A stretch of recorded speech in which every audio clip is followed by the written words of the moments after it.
Hi friends, good morning. అందరు ఎలా ఉన్నారు? బాగున్నారు అనుకుంటున్నా.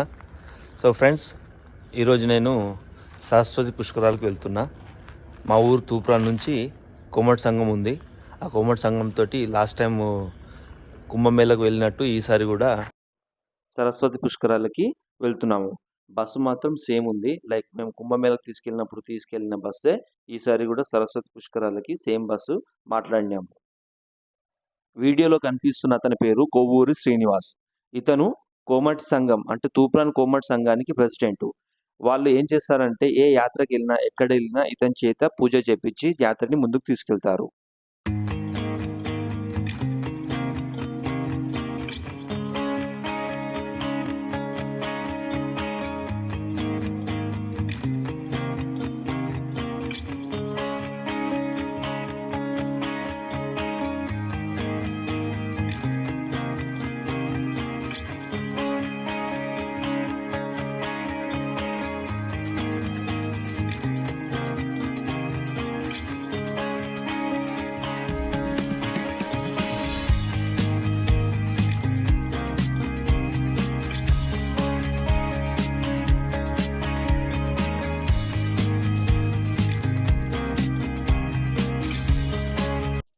ఇది మా ఊరు తూప్రాను.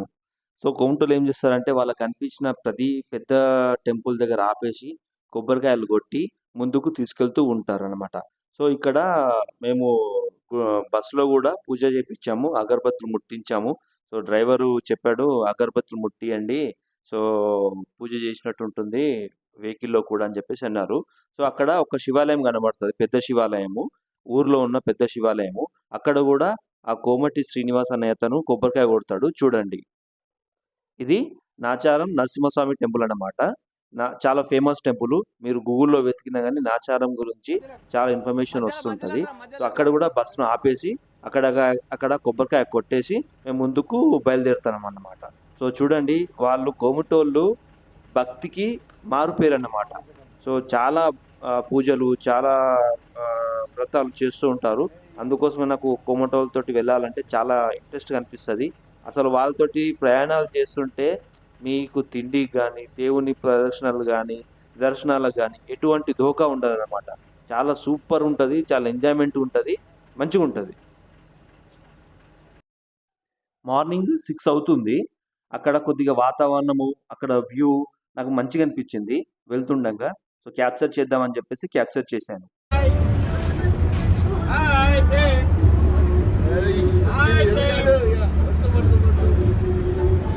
అమ్మమ్మ హాయ్ చెప్పు,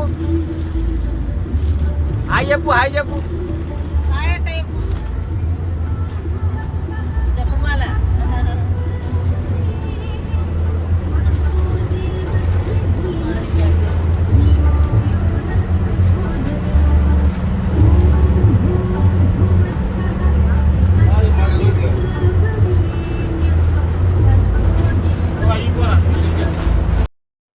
నేను చెప్పాను కదా, కోమటోతో వెళ్తే మనకు తిండికి ఏ దోకా ఉండదని చెప్పేసి. సో ప్రతి ఒక్కరికి ఒక్కొక్క పొట్లం ఇచ్చారు. మేము ఆల్మోస్ట్ 25 మెంబర్స్ ఉన్నాము బస్సులో. 25 మెంబర్స్కి ఒక్కొక్క పొట్లం. దాంట్లో బిస్కెట్ ప్యాకెట్స్, మురుమురాలు, పల్లిపట్టీలు, పల్లీలు చాలా ఉన్నాయి. సో పొద్దున్నే అవి తినేసి మేము సిద్దిపేట వచ్చేంత వరకు మేము ఇంకా టిఫిన్ కూడా చేయలేదు. సో చూసారా, నేను చెప్పాను కదా, తిండికి ఎటువంటి దోకా ఉండదు. అందుకోసమే నాకు కోమటోళ్ళు అంటే చాలా ఇష్టం. నాకు తెలిసి ఇది సిద్దిపేట దగ్గర అనుకుంటా. ఇక అందరికి చాయ్ తాగుదాము అని చెప్పేసి చాలా మంది అన్నారు. చాయ్ కోసం ఆపామన్నమాట మేమిక్కడ.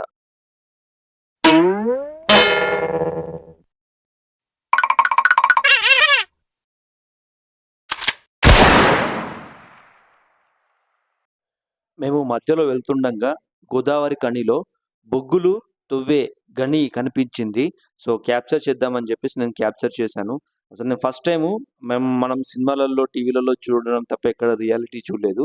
సో నేను చూపిస్తున్నదంతా మొత్తం బొగ్గు గనులన్నమాట. ఇతను లేని యాత్ర వేస్ట్ అన్నమాట. ఇతను ఉన్నాడంటే అసలు ఆ యాత్రకి ఎంటర్‌టైన్‌మెంటు. అతనే కొవ్వూరు శ్రీనివాసు, తూప్రాన్ కోమటి సంఘానికి ప్రెసిడెంట్. ఇతను కుమార్. తనకి తోడు ఇతను. తను ఉంటే ఇతనుంటాడు, ఇతనుంటే తను ఉంటాడన్నమాట. ఆ కుమార్ గూడా అంతే. ఇతనికి రైట్ హ్యాండ్. కొవ్వూరు శ్రీనివాస్‌కి రైట్ హ్యాండ్ అన్నమాట. సో, ఇద్దరు గూడా మంచి ఎంటర్‌టైనర్సు. ఆళ్ళిద్దరూ యాత్రలో ఉంటే మాత్రము అసలు దేనికి దోకా లేదు. నవ్వుడే నవ్వుడు, నవ్వుడే నవ్వుడన్నమాట. వీళ్ళు కూడా కాళేశ్వరానికి వెళ్తున్నారు. సరస్వతి పుష్కరాలకి. మంథని నుంచి అన్నమాట వాళ్ళు. మేము దగ్గర ఎళ్ళేంత వరకు అసలు ట్రాఫికే కనబడలేదు. ఆల్ ఆఫ్ సడెన్‌గా దగ్గర నుంచి చాలా కార్సు, వెహికల్సు వెళ్తుండగా నేను క్యాప్చర్ చేశాను. ఇంకా ముందు ముందు చూపిస్తాను చూడండి. అబ్బా! మామూలుగా రష్ లేదు. Too much rush. అసలు నేను ఎక్స్‌పెక్ట్ చేయలేదు ఇంత రష్ ఉంటుందని జెప్పేసి. అక్కడికెళ్ళాంక మా కష్టాలున్నాయి చూడండి. అబ్బబ్బబ్బబ్బబ్బబ్బా! నా భూతో నా భవిష్యత్ అన్నట్టుగా మేము కష్టాలు పడ్డాము. చూపిస్తాను చూడండి.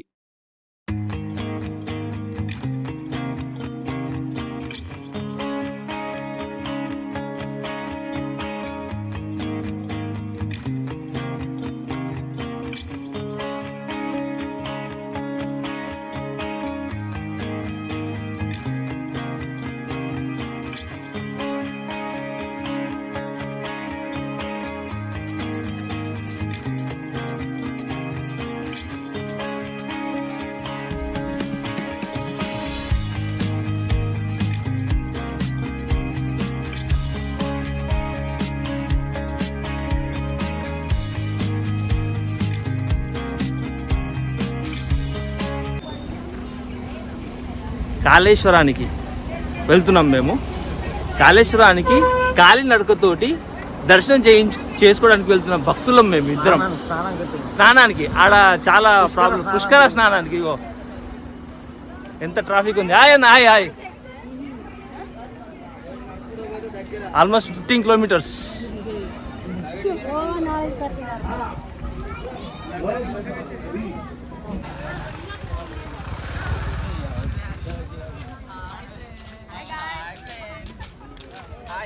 Hi friends.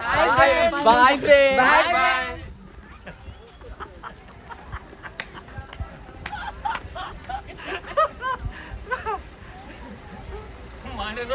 ఇప్పుడు మీరు పుష్కరాలకు వస్తారు కదా, ఏ పుష్కరాలు ఇవి? ఈ సరస్వతి నది పుష్కరాలని కాళేశ్వరం, ముక్తి కాళేశ్వరము ఏదైతే ఉంది, ముక్తేశ్వరుడు శివుడు అనేటటువంటి రెండు లింగాలు ఉండేటటువంటి ఒకే ప్రాణమట్టం మీద రెండు శివలింగాలు ఉంటాయి ఇక్కడ గట్టి. అయితే అక్కడ సరస్వతి నది అనేది అంతర్వాహిని. ఓకే, అంతర్వాహిని అంటే గోదావరి నది ఏదైతే ఉందో ఇక్కడ ఇంకో నది కలుస్తూ ఇక్కడ ఉండేటటువంటి నదికి సరస్వతి నది అనేది వస్తుంది. ఆ సరస్వతి నది పుష్కరాలు కావాలంటే కాళేశ్వరం పోక తప్పదు. అయితే అక్కడ పోవాలంటే ఇప్పుడు మేము ట్రాఫిక్లో ఉన్నాం.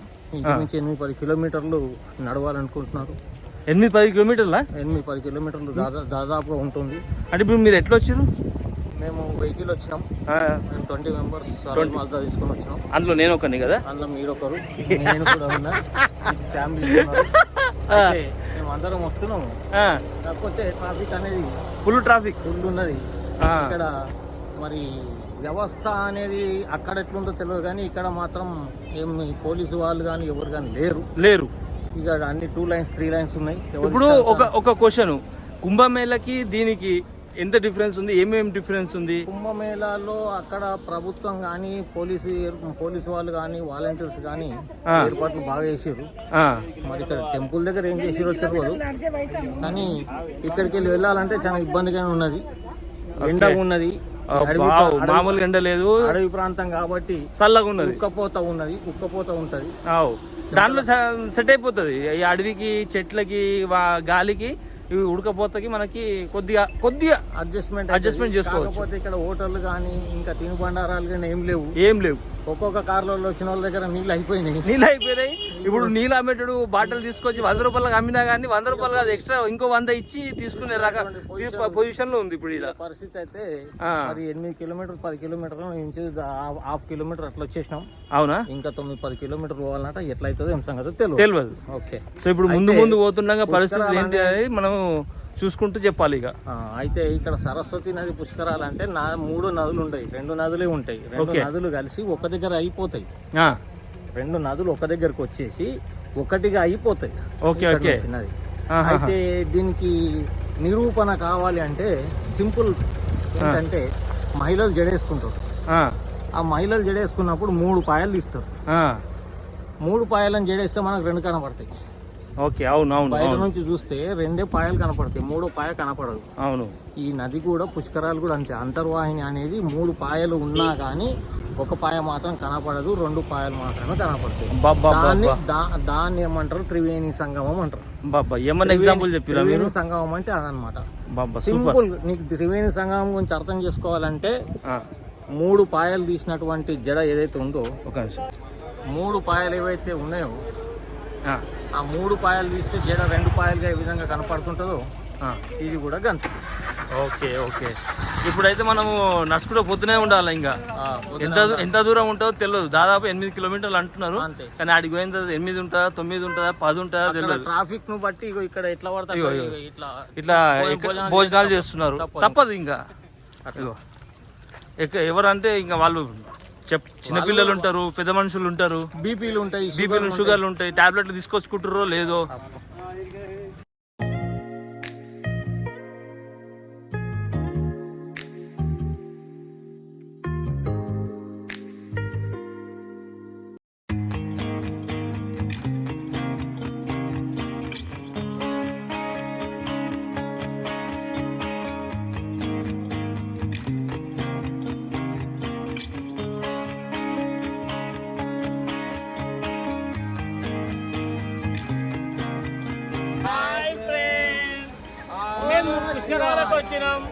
పుష్కరాలకు వచ్చినాం 5 కిలోమీటర్లు నడిచినాము, ఇంకా 5 కిలోమీటర్లు నడవాలి.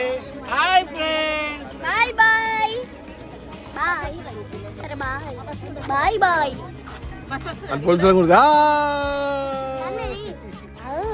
ఇడురా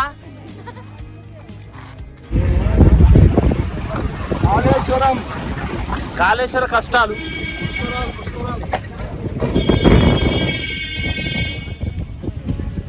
కాళేశ్వర కష్టాలు మీద ఎక్కాలి, మీద ఎక్కాలి. కాళేశ్వర కష్టాలు. ఇది పుష్కరాలు అంటే ఇట్లా ఉండాలి. ఇది అసలైన అడ్వెంచర్, పుష్కరాలు, అసలైన అడ్వెంచర్ ట్రిప్ అంటే ఇది. మామూలుగా లేదు ట్రిప్. సో గైస్, మేము ఆల్మోస్ట్ 2:30కి గుడి దగ్గర రీచ్ అయిపోయాము. అక్కడ పబ్లిక్ కార్ పార్కింగ్ చూస్తే గైస్ అసలు పిచ్చెక్కిపోయింది. అసలు ఏంది, పోలీసులు ఏం చేస్తున్నారు, అక్కడ ఒక కంట్రోలింగ్ లేదు, ఏమి లేదు. తిండి తినడానికి కూడా దారిలో ఎటువంటి ఏమంటారు ఫెసిలిటీ లేదు. సో మేము అక్కడ రీచ్ అయిపోయిన తర్వాత అక్కడ అన్నదానము ఇస్తున్నారు. అక్కడ అన్నదానంలో నిల్చుండిపోయినాము. మా దురదృష్టం ఏంటంటే మేము నిల్చుండకపోగానే అక్కడ మొత్తము అయిపోయింది, ఫుడ్ అయిపోయిందని చెప్పేసి సరే అని చెప్పేసి పక్కన ఇంకో చోట ఇంకో అన్నదానం ఇచ్చారు. అక్కడికి వెళ్ళాము. అక్కడ మేము తీసుకోగానే అయిపోయింది. సో మా అదృష్టం ఏంటంటే మేమే లాస్ట్ అన్నమాట అక్కడ అన్నదానానికి. సో అక్కడ నాతో ఉన్న కొవ్వూరి శ్రీనివాస్కి బీపీ షుగర్ ఉంది. ఇంకా ఆయనను అన్నం తినకపోయేసరికి బాగా బీదర్ అయిపోయిండు. సో అన్నం తిన్నాక అబ్బా సెట్ అయిందిరా కొండ అని చెప్పేసి చాలా రిలాక్స్గా అయిపోయినాం అన్నమాట మేము. సో అయిపోయిన తర్వాత ఇంకా సరే ఏం చేద్దామని చెప్పేసి అనుకుండగా ఇంకా పుష్కర స్నానానికి వెళ్ళిపోయాం. సో గుడి దగ్గర నుంచి ఆ పుష్కర స్నాన ఘాట్కి వెళ్ళడానికి 3 కిలోమీటర్లు. అక్కడ ఉన్న ఆటోలు ఒక్కొక్కరిని మామూలుగా దోచుకోలేదు. అందరి దగ్గర అంటే తల ఒక్కరికి 50 రూపాయలు. సో 50 రూపాయలు పర్ పర్సన్ తీసుకొని మళ్ళీ ఇంకోటి ఏంది, పోనీ తీసుకొని గంగ దగ్గర దించుతారా అంటే లేదు, గంగకి వాళ్ళు దించేదానికి మళ్ళీ ఇంకొక 1.5 కిలోమీటర్లు దూరం. సో మేము ఆల్మోస్ట్ 18 నుంచి 20 కిలోమీటర్లు నడిచినాము. మాకైతే మామూలుగా లేదు. అసలు ఇంటికి వచ్చిన తర్వాత మాకు అనిపించింది, వారి నాయనో దీనికంటే కుంభమేళ పుష్కరాలు నయము. ఎంత అసలు అక్కడ మేము పుష్కరాలకు వెళ్ళినాము అనే ఫీలింగ్ కూడా లేకుండే, ఎంత కష్టం ఉన్నా కానీ చాలా ఈజీగా అనిపించింది. ఇక్కడ మాత్రం అబ్బా అసలు ఫెసిలిటీస్ అరేంజ్ చేస్తే మాత్రం మామూలుగా ఉండకపోవు. ఇది కూడా ఫెసిలిటీస్ ప్రాపర్గా లేకపోయేసరికి అతను ఇంకా గవర్నమెంట్ ఏమో మరి ఏ ప్రాబ్లం వల్ల వాళ్ళు ఫెసిలిటీస్ చేయలేదు అనేది తెలీదు. అసలు ఘోరంగా ఉండింది పరిస్థితి మాత్రం. సో ఫైనల్గా నా పుష్కర స్నానము అష్ట కష్టాలతోటి కంప్లీట్ చేసుకున్నా.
ఇంకా మాకు స్నానాలు కంప్లీట్ అయ్యేసరికి 6:30 అయ్యింది.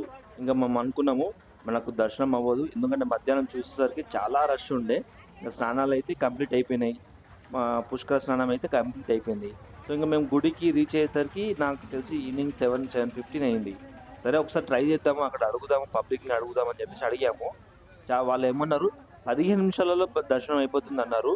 ఇంకా సరే ఒకసారి ట్రై చేద్దామని చెప్పేసి ట్రై చేసాము. చాలా ఈజీ అంటే ఈజీగా అయిపోయింది దర్శనం, చాలా మంచిగా అయిపోయింది దర్శనం. సో ఇది తూప్రాన్ యొక్క కోమటి సంఘం అన్నమాట. సో గైస్, నా వీడియోస్ మీకు నచ్చితే ప్లీజ్ సబ్స్క్రైబ్ చేసుకోండి, కామెంట్ చేయండి ప్లీజ్. Thank you.